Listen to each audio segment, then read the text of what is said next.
अगर आप Dubai expo आते हैं और आपको इंडिया पवेलियन आना है तो आपको बग्गी की जरूरत पड़ेगी और बहुत ज्यादा चांसेस हैं कि ये 21 साल की जानवी आपको गेट से लेके आपके इंडिया पवेलियन तक उतारे। 10-12 घंटे से ये बग्गी चला रही है टू एंड फ्रो। एकदम समय पे पहुंचती है एंट्रेंस पे, जहां पे डेलीगेट्स, वीवीआईपीज वो सब इसका इंतजार कर रहे होते हैं। 21 साल की है जानवी और ऐसे कई इंटर्न्स हैं जो इंडिया पवेलियन में इस समय बहुत महत्वपूर्ण काम कर रहे हैं। इनकी कोशिश यही है कि हैसल फ्री तरीके से जितने भी गेस्ट हैं उनको गेट से इंडिया पवेलियन के दरवाजे तक पहुंचा दिया जाए। एक तरफ कोशिश ये की जा रही है कि हिंदुस्तान ने विश्व को जो दिया, चाहे वो एस्ट्रोलॉजी हो चाहे वो योग हो, उसके बारे में लोगों को बताया जाए। तो दूसरी तरफ कोशिश ये हो रही है कि हिंदुस्तान अपने इतिहास को भूला नहीं है और इतिहास को सामने लेकर प्रगति के रास्ते पर चल पड़ा है। प्राइम मिनिस्टर नरेंद्र मोदी ने योग को विश्व भर में फैलाया और इतना फैलाया कि अब इंटरनेशनल योगा डे मनाया जाता है। जब आप ग्राउंड फ्लोर में आएंगे तो आपको योग की अलग अलग मुद्राएं देखने को मिलेंगी और इनका फायदा क्या है ये यहाँ पे एक फिल्म द्वारा बताया जा रहा है।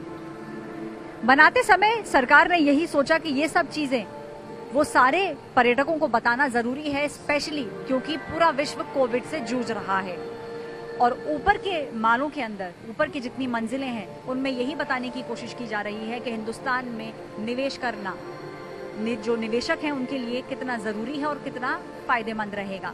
सरकार का मानना है कि 6 महीने बाद जब दुबई एक्सपो बंद होगा तब तक $1 बिलियन के MOUs साइन हो जाएंगे और FDI यानी कि फॉरेन निवेश हिंदुस्तान में बहुत तेजी से बढ़ जाएगा, क्योंकि जिस तरीके की चीजें पवेलियन में दिखाई जा रही हैं उन सभी का मतलब ये है कि आइए हिंदुस्तान में निवेश करिए, हिंदुस्तान प्रगति के मैदान पर है। पवेलियन में 4 फ्लोर्स हैं। जब ग्राउंड फ्लोर में आप घुसेंगे तो आपको हिंदुस्तान की भिन्न भिन्न कल्चरल चीजों का पता चलेगा। एक तरफ लाल किला बनाया हुआ है तो दूसरी तरफ गुजरात में स्थित statue of unity, Sardar Vallabh भाई पटेल का स्टैचू, और ठीक बीच में है राम मंदिर। अयोध्या में जिस राम मंदिर का निर्माण किया जा रहा है उसका एक मिनिएचर साइज यहाँ पे इंडिया पवेलियन में बना दिया गया है। दुबई में दुबई एक्सपो जितने भी लोग आएंगे और जो लोग इंडिया पवेलियन आएंगे उन्हें एक झलकी मिल जाएगी कि राम मंदिर जब बनकर तैयार हो जाएगा तो कितना भव्य लगेगा। पूरे राम मंदिर को जिस तरीके से सीढ़ियां बनी होंगी, राम मंदिर के अंदर जिस तरीके का गर्भगृह होगा, वो पूरा यहाँ काफी डिटेल के अंदर, देखिए यहाँ कार्विंग्स भी आपको दिखेंगी, पूरे डिटेल के अंदर यहाँ पे ये राम मंदिर को बना दिया गया है।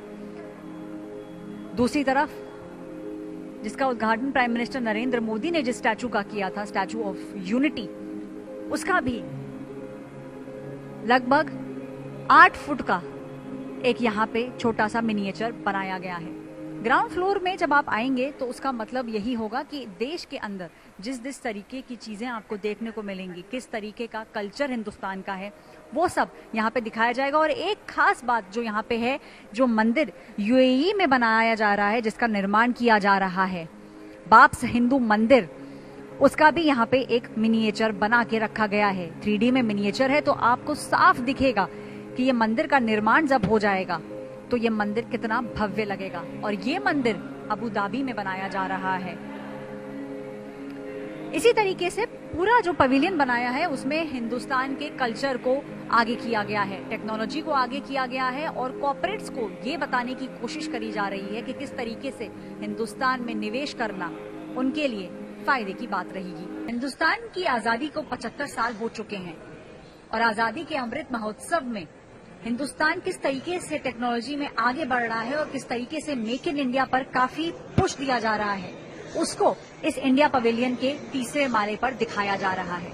ये वही माला है जहाँ पे भिन्न भिन्न प्रकार के जितने भी हमारे बड़े बड़े, चाहे बायजूस हो, चाहे अपग्रेड हो, चाहे बड़े बड़े जितने भी कॉर्पोरेट्स हैं, जिस तरीके से जो वो प्रगति कर रहे हैं, उस प्रगति को यहाँ पे शोकेस किया जा रहा है।